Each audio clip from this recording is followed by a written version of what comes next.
ನಮಸ್ತೆ ಎಲ್ಲರಿಗೂ. ಇವತ್ತು ನಾನು ಸೋರೆಕಾಯಿಯಿಂದ ಒಂದು ದೋಸೆ ಮಾಡ್ತಾ ಇದ್ದೀನಿ. ತುಂಬ ರುಚಿ ಮತ್ತು ತುಂಬ ಸಾಫ್ಟಾಗಿರುತ್ತೆ. ಮತ್ತು ಒಂದು ಬೆಳಗಿನ ಒಂದು ಬ್ರೇಕ್ಫಾಸ್ಟಿಗೆ ಮಾಡಿಸಿರೋ ರೆಸಿಪಿ ಅಂತಲೇ ಹೇಳ್ಬೋದು. ಮತ್ತು ದೊಡ್ಡವರಿಗೂ ಚಿಕ್ಕವರಿಗೂ ತುಂಬಾ ಇಷ್ಟ ಆಗುತ್ತೆ. ಮತ್ತು ಕುಂಬಳಕಾಯಲ್ಲಿ ತುಂಬ ಆರೋಗ್ಯಕರ ಗುಣಗಳಿವೆ. ನಾವು ಡಾಕ್ಟ್ರ್ ಹತ್ರ ಹೋದರೆ ಅವರು ಸಜೆಷನ್ ಮಾಡೋದೇ ಕುಂಬಳಕಾಯಿನ ಆಹಾರದಲ್ಲಿ ದಿನನಿತ್ಯ ಬಳಸಿ ಅಂತ ಹೇಳ್ತಾರೆ. ಅದೇ ರೀತಿ ನಾನು ಇವತ್ತು ಕುಂಬಳಕಾಯನ್ನು ಬಳಸಿ ಯಾವ ರೀತಿ ನಾನು ದೋಸೆ ಮಾಡ್ತಾ ಇದ್ದೀನಿ ಅಂತ ಇವತ್ತು ನಾನು ತೋರಿಸ್ತಾ ಇದ್ದೀನಿ. ಅದಕ್ಕೆ ಬೇಕಾಗಿರುವ ಪದಾರ್ಥಗಳು, ನಾನು ಒಂದು ಕುಂಬಳಕಾಯಿ ತೊಗೊಂಡಿದ್ದೀನಿ ಎಳೆದು. ನೋಡಿ, 1 ಕಪ್ಪನ್ನ ನಾನು ಅಕ್ಕಿನ 2 ಗಂಟೆ ನೆನೆಸ್ಕೊಂಡಿದ್ದೀನಿ. ನಾನು ಇದ್ರಾಗ ಅರ್ಧ ಕುಂಬಳಕಾಯಿನ ಬಳಸ್ಕೊತಾ ಇದ್ದೀನಿ.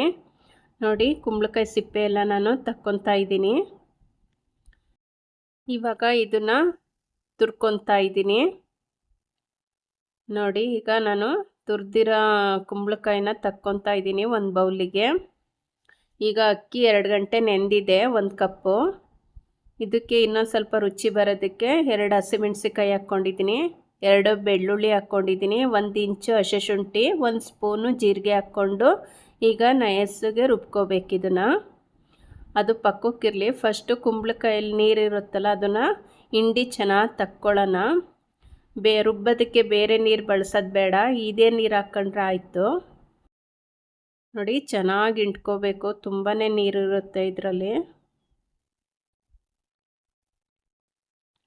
ನೋಡಿ, ಇಷ್ಟು ನೀರು ಬಂದಿದೆ. ಈಗ ಜಾರಿಗೆ ಸೇರಿಸ್ಕೊಳ್ಳೋಣ.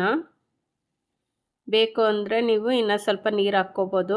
ನೋಡಿ, ನುಣ್ಣಗೆ ರುಬ್ಕೊಂಡಿದ್ದೀನಿ ನಾನು.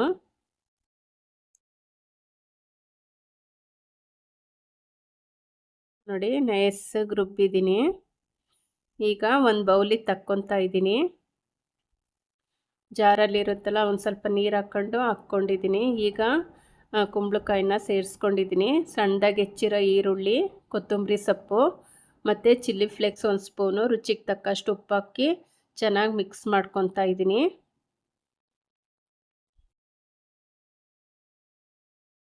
ನೋಡಿ, ಚೆನ್ನಾಗಿ ಮಿಕ್ಸ್ ಮಾಡಿ ನಾನು ಇದನ್ನು 10 ನಿಮಿಷ ರೆಸ್ಟಿಗೆ ಬಿಡ್ತೀನಿ.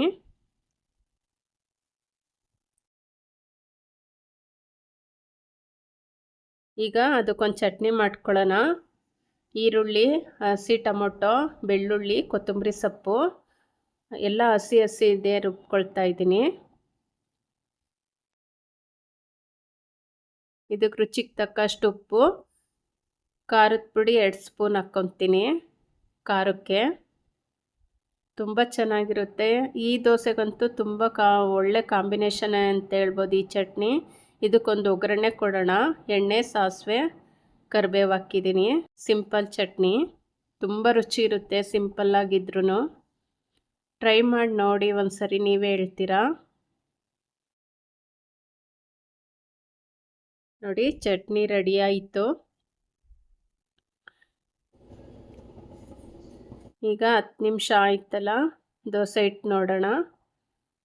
ನೋಡಿ, ಇವಾಗ ಇದು ದೋಸೆ ಹಾಕುವಾಗ ನಾನು ಒಂದು ಅರ್ಧ ಸ್ಪೂನ್ ಅಡುಗೆ ಸೋಡಾ ಹಾಕ್ಕೊತೀನಿ.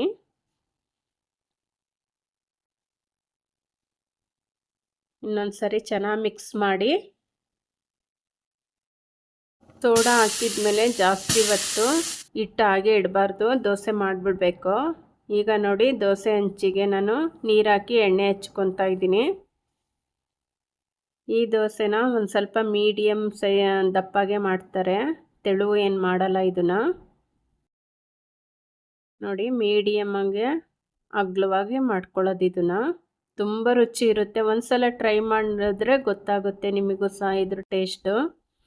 ನೋಡಿ, 1 ಸೆಕೆಂಡ್ ನಾನು ಮುಚ್ಚುತ್ತಾ ಇದ್ದೀನಿ, ಮತ್ತೆ ಓಪನ್ ಮಾಡಿ ನೋಡ್ತಾ ಇದ್ದೀನಿ. ನೋಡಿ, ಚೆನ್ನಾಗಿ ಬೆಂದಿದೆ. ಈಗ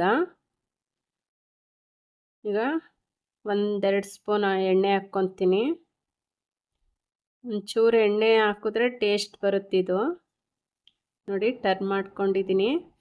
ಚೆನ್ನಾಗಿ 2 ಕಡೆನೂ ಬೇಯಿಸ್ಬೇಕು, ಏಕೆ ಅಂದರೆ ಹಸಿ ಕುಂಬಳಕಾಯಿನ ನಾವು ಹಾಗೆ ಡೈರೆಕ್ಟಾಗಿ ಹಾಕಿದ್ದೀವಲ್ಲ.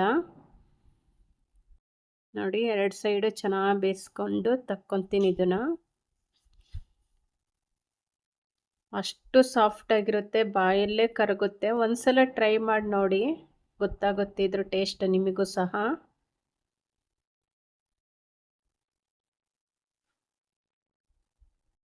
ನೋಡಿ ಇದಾಯಿತು, ತೆಕ್ಕೊತೀನಿ. ನೋಡಿ ಎಲ್ಲವನ್ನೂ ಮಾಡ್ಕೊಂಡಿದ್ದೀನಿ ನಾನು. ಅಷ್ಟು ಸಾಫ್ಟಾಗಿ ಬಂದಿದ್ದಾವೆ ಅಂತ ನೋಡಿ. ನನ್ನ ವಿಡಿಯೋ ನಿಮಗೇನಾದರೂ ಇಷ್ಟ ಆದರೆ ಲೈಕ್ ಮಾಡಿ, ಶೇರ್ ಮಾಡಿ, ಕಮೆಂಟ್ ಮಾಡಿ, ಸಬ್ಸ್ಕ್ರೈಬ್ ಆಗಿ. ಹೊಸಬ್ರು ಯಾರಾರ ನೋಡ್ತಾ ಇದ್ದರೆ ಪ್ಲೀಸ್ ಸಬ್ಸ್ಕ್ರೈಬ್ ಆಗಿ. Thank you.